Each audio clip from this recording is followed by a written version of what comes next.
کس لیے، کون سا بڑا نفع اس میں چھپا ہوا ہے، کون سی بڑی نعمت مجھے ملنے والی ہے؟ تجارت جب آدمی کرتا ہے تو سوچتا ہے منافع کیا ہے، اس پہ ملے گا کیا؟ تو اللہ تعالیٰ کہہ رہا ہے کہ میں جو تم سے تجارت کر رہا ہوں نا، هل ادلکم علی تجارت، ایک تجارت بتاؤں جو تمہیں معلوم نہیں ہے، میں تمہیں بتاتا ہوں، تنجیکم من عذاب علیم، تمہیں بڑے عذابوں سے بچا لے گی۔ کیا ہے یا اللہ؟ تؤمنون باللہ ورسولہ، اللہ اس کے رسول پہ ایمان لاؤ۔ اور ایمان بنانا کوئی بڑے پہاڑ چوٹنے والی بات نہیں ہے۔ آپ کو ایک حدیث سناتا ہوں، آپ کو تسلی ہوگی۔ اذا سرت کا حسنۃ وساءت کا سیئۃ فانت مومن، تجھے نیکی کر کے خوشی ہو، نیکی کر کے خوشی ہو، اور گناہ کر کے تمہیں پریشانی ہو تو تو ایمان والا ہے، تو ایمان والا ہے۔ ایمان والے کا مطلب ایسا نہیں ہے کہ اس سے کوئی خطا ہوگی ہی نہیں، نہیں نہیں، یہ غلط تصور ہے۔ یہ ہمارے یہاں ایسا تصور پیدا ہو گیا، لو یہ داڑھی رکھ کے تو جھوٹ بولی جاتا ہے، اور تو داڑھی مڈا کے جھوٹ بول رہا ہے، تو دو گناہ کر رہا ہے، وہ ایک کر رہا ہے۔ اس نے داڑھی تو نہیں مڈائی، جھوٹ بول رہا ہے، اور تم نے داڑھی بھی مڈائی اور جھوٹ بھی بول رہے ہو، تیرے 2 پرچے فیل ہو گئے، اس کا 1 پرچہ فیل ہوا ہے۔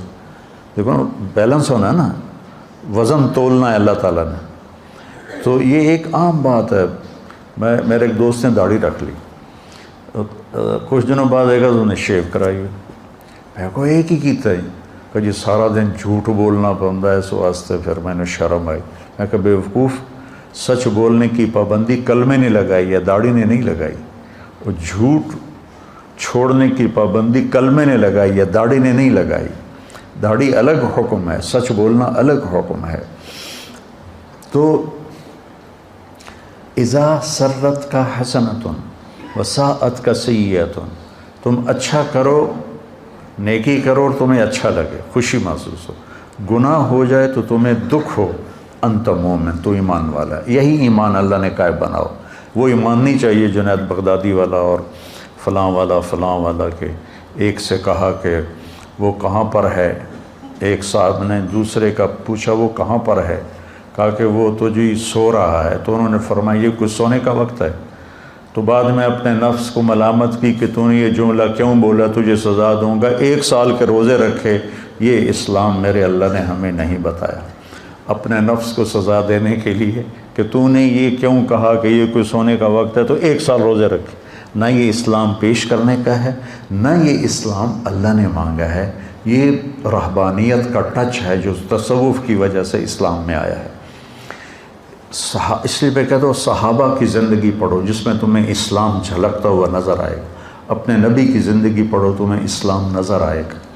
بعد کے جو بزرگوں کے واقعات ہیں، اور ایک تو اکثر جھوٹے ہیں، ان میں کوئی حقانیت نہیں ہے، جو ہیں تو وہ غلوف ہیں، جن کو غلوف کا مطلب ہوتا ہے کہ بہت زیادہ شدت پسندی ہے، تو وہ ہمارے لیے معیار نہیں۔ معیار میرے نبی کی زندگی، معیار میرے نبی کی زندگی۔ حضرت عائشہ فرماتی ہیں کہ اللہ کے نبی روزے کے ساتھ ہوتے تھے، رمضان کی وجہ سے حدیث یاد آئی، اور نماز اذان ہو جاتی تھی اور نماز پڑھانے کے لیے نکل رہے ہوتے تھے، اور اپنی بیوی کا بوسہ لے کر باہر نکلتے تھے۔ نماز پڑھانے جا رہے ہیں اور روزے دار ہیں، اور بیوی کو جا کے در رہے ہیں نماز پڑھانے، بیوی کو چومتے ہوئے جا رہے ہیں۔ تو حضرت عروہ بن زبیر تھے اس حدیث کے راوی، کہنے لگے میں نے کہا خالہ پھر وہ آپ ہی ہوگی، تو وہ حضرت عائشہ ہنس پڑیں، جس کا مطلب تھا کہ ہاں وہ میں ہی تھی۔ میرے نبی تو ہمیں ایسی پیاری زندگی بتائی، اور یہ کہتا ہے یہ کوئی سونے کا وقت ہے، اس پر 1 سال روزے رکھے۔ وہ ایک آدمی مسلمان ہوا تو اس کو پیشاب آیا تو انہیں ادھر منہ کیا، وہ ادھر قبلہ ہے، اس بیچارے نے ادھر منہ کیا، وہ ادھر پرانا قبلہ ہے، اس نے ادھر منہ کیا، وہ قبلے نو کانڈ ہو گئی، اس نے ادھر منہ کر کے پیشاب کیا۔ جب گھر گیا تو بیگم کہنے لگی بسم اللہ بسم اللہ، آکھنے لگا بسم اللہ تو کر رہے ہیں تو پیشاب کر دی واری تینوں پتہ لگ جائے گا۔ تو ایسا اسلام ہمیں نہیں چاہیے، یہ اسلام نہیں ہے، یہ لوگوں کے اپنے ذوق کی چیزیں ہیں۔ 30 سال سے میں ستو کھا رہا ہوں، ہے نا فضائل اعمال میں واقع، بھائی تو کھا ستو سانو کیوں دسی جانا ہے؟ میرے نبی نے تو ساری زندگی کھانا کھایا ہے، پسند۔ میرے نبی نے صرف 1 دفعہ باسی روٹی کھائی، ام ہانی کے گھر، ورنہ ساری زندگی آپ یا تازہ کھایا یا فاقہ کیا، یا آپ تازہ کھاتے تھے یا فاقہ کرتے تھے، آپ نے رکھا ہوا کھانا نہیں کھایا۔ صرف فتح مکہ پر ام ہانی رضی اللہ عنہ کے گھر باسی روٹی تھی، آپ نے تھوڑی ان کی دلداری کے لیے کچھ کھا لی ہوگی، ورنہ آپ کی عادت مبارکہ تھی یا آپ تازہ کھاتے تھے یا پھر فاقہ فرماتے تھے۔ تو ایمان کا مطلب کہیں کوکاف پہ جانا نہیں ہے، 24 گھنٹے کی زندگی میں سچ بولے، جھوٹ نہ بولے، دیانتداری سے کاروبار کرے، دھوکہ نہ دے، زبان کی حفاظت کرے، گالی، غیبت، چغلی، الزام، شکایتیں یہ نہ کرے، رزق حلال کمائے، تو یہ کامل مکمل ایمان والا ہے۔ پھر اس میں کبھی کوئی اس سے اونچ نیچ ہو جائے تو توبہ کرے تو اللہ معاف کرے گا۔ یہ ہے اللہ رسول پر ایمان۔ یہ کوئی کوکاف پہاڑوں میں نہیں جانا، کوئی غاروں میں جا کے نہیں بیٹھنا، سچ بولے، دیانتداری سے اپنے کام کاروبار کرے، اپنے اخلاق اچھے رکھے، رزق حلال کمائے، تو یہ کامل ایمان والا ہے، مکمل ایمان والا ہے۔ اور پھر کیا کہا؟ پھر یہی چیزیں تجاہدون فی سبیل اللہ باموالکم وانفسکم، یہ چیزیں اوروں میں پیدا کرنے کے لیے تم محنت کرو، جو جس کی کوئی بھی شکل ہو سکتی ہے، لیکن سب سے خوبصورت شکل اس وقت تبلیغ کا کام ہے۔ تبلیغ کا کام متعین نہیں ہے کہ بھئی یہی دین کی محنت ہے، یہ بچے بھی دین کی محنت کر رہے ہیں، ان کے استاد بھی دین کی محنت کر رہے ہیں، خانقاہوں والے بھی ہیں، اور کتابیں لکھنے والے ہیں، واعظ کرنے والے ہیں، نصیحت کرنے والے ہیں، لیکن جو سب سے اس وقت نفع والا کام ہے وہ تبلیغ کا ہے۔ تو اس پر اللہ تعالیٰ کہتا ہے ہوگا کیا؟ یغفر لکم ذنوبکم، پہلا کام تو یہ کروں کہ تمہارے سارے گناہ معاف کروں۔ قوم نوح کے لیے اللہ نے کہا یغفر لکم، کیا ہے بلا؟ من ذنوبکم، تمہارے کچھ گناہ معاف کرے گا۔ اور ہمیں اللہ نے کہا یغفر لکم ذنوبکم، تمہارے سارے معاف کروں گا۔ سبحان اللہ، تو گناہوں کی معافی ہو جائے تو بہت بڑی بات۔ پھر یدخلکم، تمہیں جنت میں پہنچاؤں گا، کون سی؟ تجری من تحتها الانہار، جس میں دریا بہتے ہیں۔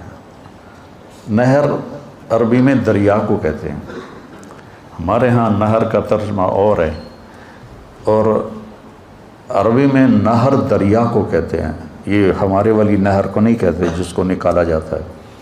تو ایک ایسی جگہ لے جائے گا جہاں دریا بہتے ہیں، کس کے؟ من ماء غیر آسن، پانی ہے جو گدلا نہیں ہوتا، من لبن، دودھ ہے، لم یتغیر طعمہ، جس کا ذائقہ نہیں بدلتا، تھوڑے دیر دودھ پڑ رہے کھٹا ہو جاتا ہے، وہ دودھ کبھی کھٹا نہیں ہوگا۔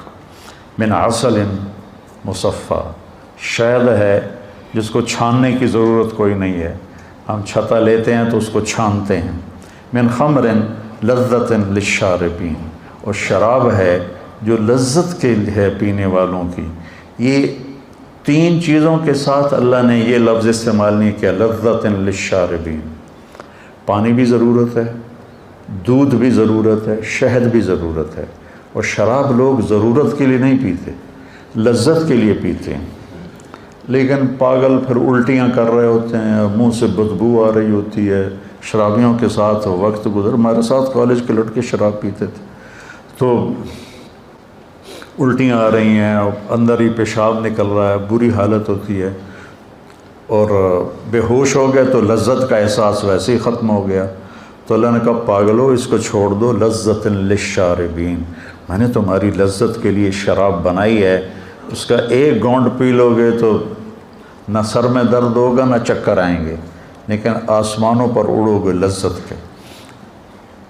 من تحتها الانہار، اور پھر آگے کہا وَمَسَاكِنَ طَيِّبَةً فِي جَنَّاتِ عَدْنٍ، اور جنت الفردوس میں تمہارے لیے اعلیٰ گھر بنائے ہیں، مساکن طیبہ۔ جنت الفردوس کے گھر کی ایک اینٹ سونے کی ہے، ایک چاندی کی ہے، ایک موتی کی ہے، ایک یاقوت کی ہے، ایک زمرد کی ہے، اور مشک اس کا گارا ہے، مشک اس کا گارا ہے، اور زعفران اس کی گھاس ہے، اور اللہ کا عرش ان کی چھت بنایا ہے اللہ تعالیٰ۔ اور فرش سے لے کر چھت تک 1,00,000 ہاتھ، یعنی 25 لاکھ فٹ کی بلندی پر چھت ہوگی، 25 لاکھ فٹ کی بلندی پر چھت ہوگی۔ تم 5 فٹ کے نہیں جاؤ گے، تم بھی 130 فٹ کے جاؤ گے، ورنہ تو تم اس میں ایسے نظر آئے گا جیسے کوئی مچھر پھر رہا ہو۔ اگر تم 5 فٹ کے چلے گئے پھر تو ہم اس گھر میں مچھر کی طرح نظر آئیں گے۔ اللہ 130 فٹ کی ہائٹ دے گا، عورت کو بھی دے گا، مرد کو بھی دے گا، فی جنات عدن۔ اب میری بات پہ غور کرو، جب آدمی کے پاس پیسے آتے ہیں نا تو سب سے پہلے وہ گھر بدلتا ہے۔ گھر بدلنے کے لیے کہتا ہے نہر کے کنارے گھر ہو، وہ جو نہر بہ رہی ہے، فیصلہ ہوا، ایک ہی تو نہر ہے، باقی تو گندی گند ہے، تو جگہ بدلتا ہے، لوکیشن اچھی ہو اور گھر اچھا ہو۔ گھر اچھا ہونے کی 2 خوبیاں ہیں، ایک اس میں ضرورت کی چیزیں پوری ہوں، ایک اس کا نقشہ خوبصورت۔ تو مساکن طیبہ فی جنات عدن، جنات عدن لوکیشن بڑی اعلیٰ ہے، ساری جنتوں میں جنت الفردوس سب سے اعلیٰ درجے کی، سب سے اعلیٰ۔ جس دن اللہ نے جنت الفردوس کو بنایا ہے اس دن سے لے کر آج، اور آج سے قیامت تک روزانہ اس کو پہلے سے 5 گنا زیادہ خوبصورت کرتا ہے۔ وہ کیا چیز بن رہی ہوگی، کیا سما بننا ہوگا۔ یہاں کا مور ناچتا ہے تو دل باغ باغ ہو جاتا ہے، جب وہاں کا مور ناچے گا تو کیا منظر ہوگا۔ یہاں کی بلبل جب کوئل آواز نکالتی ہے تو آدمی حیران ہو جاتا ہے، وہاں کی کوئل جب آواز نکالے گی تو کیا سر ہوگا۔ یہاں کی موسیقی سن کر لوگ سر ہلانے شروع ہو جاتے ہیں، جنت کی موسیقی سنیں گے تو کیا حال ہوگا۔ ایک شخص نے پوچھا یا رسول اللہ جنت میں موسیقی ہے؟ آپ نے کہا ہاں ہے، ایک درخت ہے اس کا نام ہے فیض۔ اس کا فیض کیا ہے کہ وہ ہوا اس کے ٹہنیوں کو ہلاتی ہے، تو ٹہنیاں اور پتے آپس میں ٹکراتے ہیں، اس سے ایسے سر نکلتے ہیں کہ ہزاروں سال بیٹھ کے سنتے رہو گے تو سننے کا مزہ ختم نہیں ہوگا، بلکہ بڑھتا رہے گا، بڑھتا رہے گا، بڑھتا رہے گا۔ اور اس کے درخت کے نیچے جنت کی لڑکیاں ہیں جو مل کر پھر گانا گاتی ہیں، اور جنت والے اس کو سن کر جنت بھی بھول جاتے ہیں، اپنا آپ بھی بھول جاتے ہیں کہ ایسی عالی شان تمہارے لیے اللہ نے سامان۔ مساکن طیبہ فی جنات عدن، لوکیشن بڑی اچھی ہے۔ مساکن کا مطلب ہے ضرورت کی ہر چیز موجود ہے، ہر چیز موجود ہے۔